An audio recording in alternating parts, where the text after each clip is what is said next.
This video is brought to you by my two books, Practical Music Theory for the Rock Guitarist and The Blues Guitar Bible. Want to learn about modes, harmony, scales, chord substitution and keys? Or maybe you're interested in supercharging your blues guitar rhythm and lead chops. Whatever you're interested in, I guarantee you will be hitting the fast lane to progress with either of these works. Both feature video demonstrations and tutorials, loads of tabs and jam tracks to play along with, and I promise you, everything is explained in crystal clear plain English. Check out the links in the description for more details.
Hello chaps, welcome once again to John Robson Guitar Tuition. As always, I do hope you're well. That little tune there is entitled Chicken Feet, and it is the latest track that I've recorded for the new album that I'm putting together. Yes, I'm doing a new album, first one in about 8 years, and yeah, I'll hold my hands up to this. It's little more than a vanity project, really. I've got some ideas for tunes that I want to get off my chest, and as I mentioned in all the previous videos I've done on, like in this series, basically the album tracks are all named after some of the tasty little snacks and treats that we give to our dog Dougal, chicken feet being one of them. And what I'm going to do today is I've had a few requests in for this style of video to show you a little bit more of the production side of things, so I'm going to do that as well as sort of trying to explain how I'm thinking when I'm coming up with the tunes. As always, by the time this video goes live, there will be a full tab in both Guitar Pro and PDF formats, along with the clip of me playing that you've just seen, and a jam track to play along with yourself. All of that is up on my Patreon page, or will be by, as I say, the time this video goes out. It's all up on my Patreon page. $3 or about £3 a month gets you access to all of these goodies that go along with these YouTube videos. And of course, a massive thank you to everyone who supports me in that, or any of the other ways, all of which are downstairs in the description. Right, this is going to be a long enough video without me continuing to blether away, so let's cut straight to the chase and give you a little bit of an overview and explanation about how I put the track together. Here is the explanation. Right, so the first thing I needed was a riff, as I may have mentioned in the introduction to this video, which I haven't yet recorded, but I'll try and remember when I do record it. Chicken feet. Well, feet makes me think dancing in a musical context, and, you know, kind of funky therefore. So I wanted something a little bit kind of funky, syncopated 16th notes, but still with a kind of nice bluesy rock kind of grunt to it. So, you know, I'm thinking of like Stevie Ray Vaughan's cover of Stevie Wonder's Superstition. What's that Lenny Kravitz song? Is it Mama Said, that one? And maybe a little bit of Life in the Fast Lane by the Eagles. And it was just sort of the memories, or the kind of vague recollections of those riffs in my head that made me come up with the riff that I ended up with. In terms of recording it, this is how I do it. First of all, always record dry and add your reverb or whatever you need, you know, in production, basically in your DAW. That way you can change your mind if you decide there's too much reverb on it or not enough or whatever. If you record with those effects on, then they're printed and there's nothing you can do about them. I always record, first of all, to the left-hand channel, basically record on a track, record the riff on a track and pan it all the way left, like this.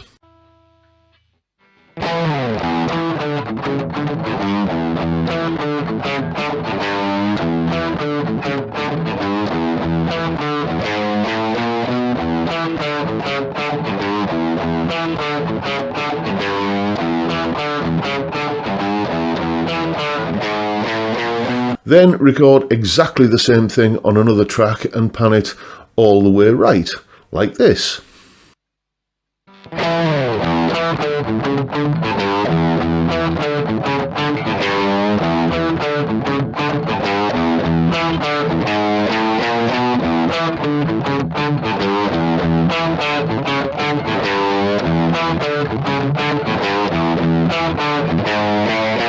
And then when you add those together, just the slight differences in inflection in how you play make for, you know, a rather big stereo guitar sound, like this.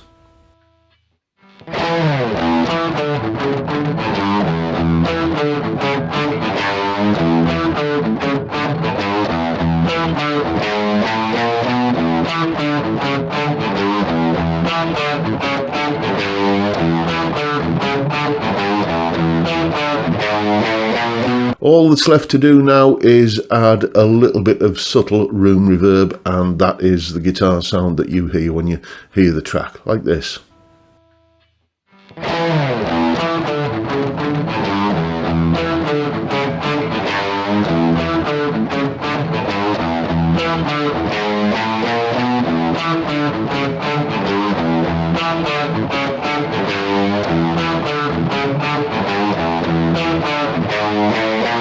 So that's the riff, which also is the sort of accompaniment part for the chorus part of the tune. I always tend to think in terms of verses and choruses and bridges and stuff like that, distinct pieces of the tune.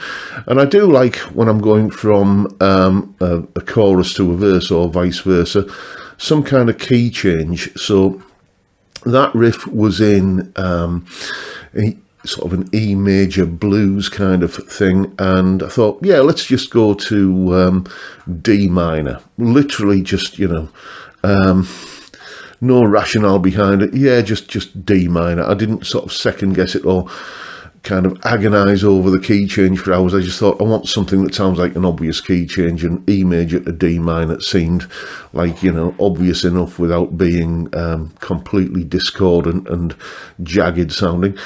So first thing I did was record the bass line, which outlines the chord sequence, which is D minor to G7 to C major, then into an A7, which takes us back to the D minor, then a B flat major, C major, and the A7.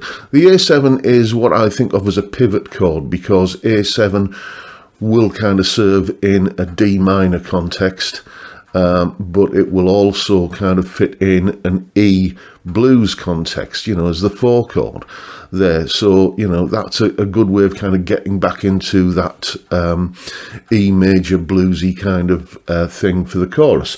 So this is what the bass line sounds like outlining that chord sequence.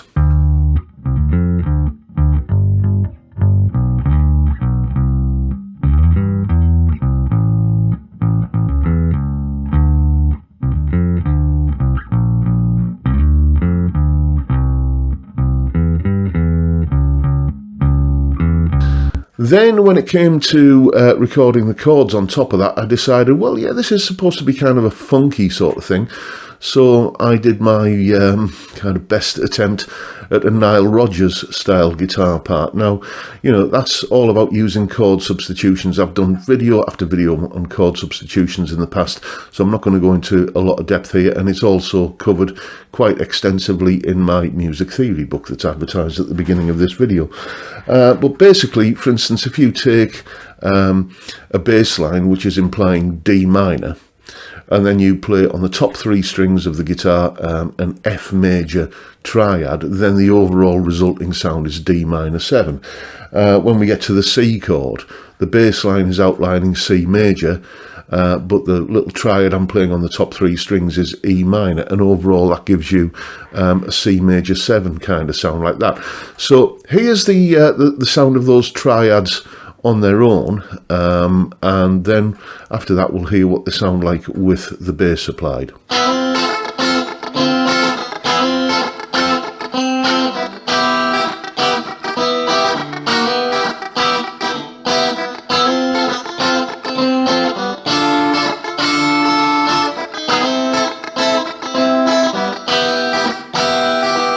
And as I said, this is what that sounds like when you stick that bass line from earlier underneath it all.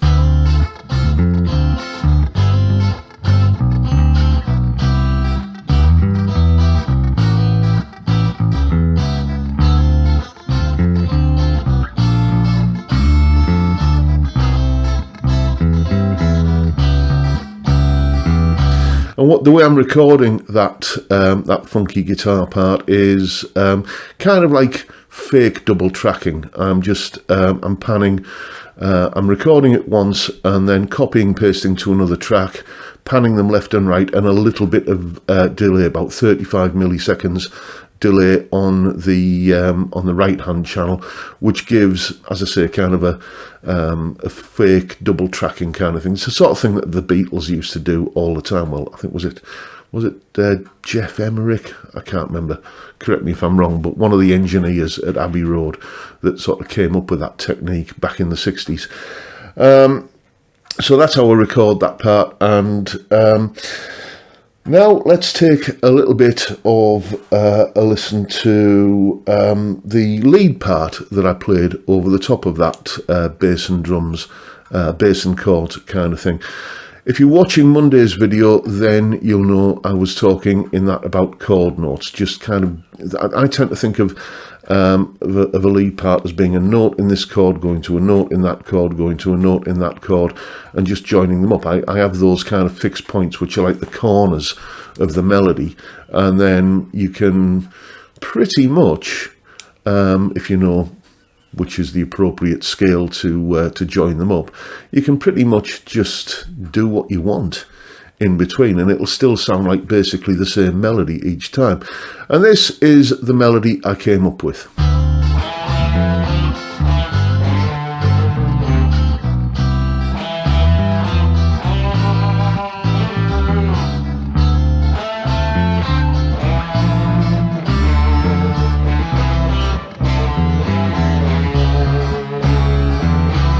And then on subsequent verses, I would just either put it into a different octave, add a little bit of a flourish here and there. I like to kind of keep the first iteration of any melody just basically, kind of nice and neat without too much kind of twiddly-dee sort of stuff going on around it, because then you've established that in the listener's mind, and then in subsequent verses or subsequent sections of the song, you can, kind of play around with it a little bit and embellish it a little bit, which is what I did. Anyway, when it came to doing the lead guitar part for the choruses, that was just, well, it's a blues riff in E, so I just played bluesy kind of lead guitar. Again, thinking in terms of chord notes, which is the entire chord there that's being suggested is an E7. So I'm thinking about kind of landing on the E, the G sharp, the B and the D, which are the strong notes from that chord, and just came up with a basic phrasing motif, and then gradually improvised around that as the tune gathered a head of steam towards the end. The bridge was the other kind of section of the tune I think it's worth mentioning. I like a bridge that does something that's completely different to the rest of the song, where it just goes off on something of a tangent, but not in a way that sounds discordant. So we've had a riff and a chorus in E major, a verse in D minor. Let's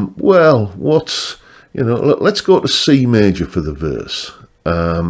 So I came up with a few different chord sequences for this, and I thought, no, let's do something where I've had a lot of movement in the bass, because the bass is doubling that kind of E7 riff in the chorus and the in parts of the tune, and it's outlining the chord sequence in the verse. So let's just do something with a static bass note, just kind of thumping away on a single note, and then move some chords around over the top of that, which were, as I say, C major. I used the C chord, and then whilst the bass is still thumping away on a C note, I went to a D chord, so it's a D chord over C, then a G chord over the C bass note, and then back to C again, a couple of times through that cycle. The more theory-minded people of you out there will say, yes, the Lydian mode. That's indeed exactly what it was. It's just a little kind of thing in C Lydian. You may have noticed when I played the chords for that on that blue vintage Strat copy, I had a capo, or capo if you prefer, on. That's so that I could put the capo at the 3rd fret, and then the 5th string was always giving me that C note, and then I could just move the sort of basic A-shaped triad up and down the neck to get the C, the D and the G chords. This is what it sounded like.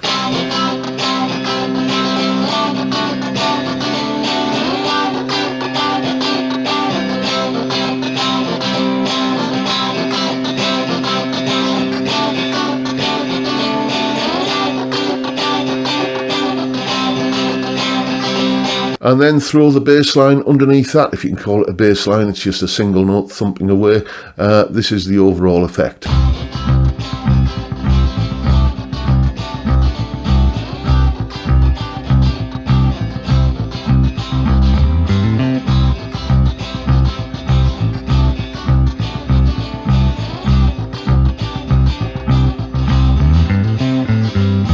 And that, ladies and gentlemen, boys and girls, is the sound of the Lydian mode. Again, done videos on modes in the past. I'm not going to mither you too much about them here. But that's just a sort of basic overview of putting the tune together. The backing track, everything apart from the lead guitar parts, was recorded in about 3 hours, and then another 3 or 4 hours just coming up with the melodies for the lead parts, and then a good hour or so putting the mix together, kind of automating the envelopes and Reaper and stuff like that, so that things were always balanced reasonably well, hopefully. And then the biggest task really was editing the video of all those performances together to get something like what you saw at the beginning of the video. Anyway, that's the overview of how I put that tune together. Hope it's been useful for you, and if it's inspired you to try and come up with something of your own and use some of these techniques I've been describing, all you need to do now is go away and have some fun with it. So hopefully you found that useful in some small way, and if that's the case, please hit the subscribe button and the notification bell if you haven't already done so, and why not drop me a like as well while you're at it.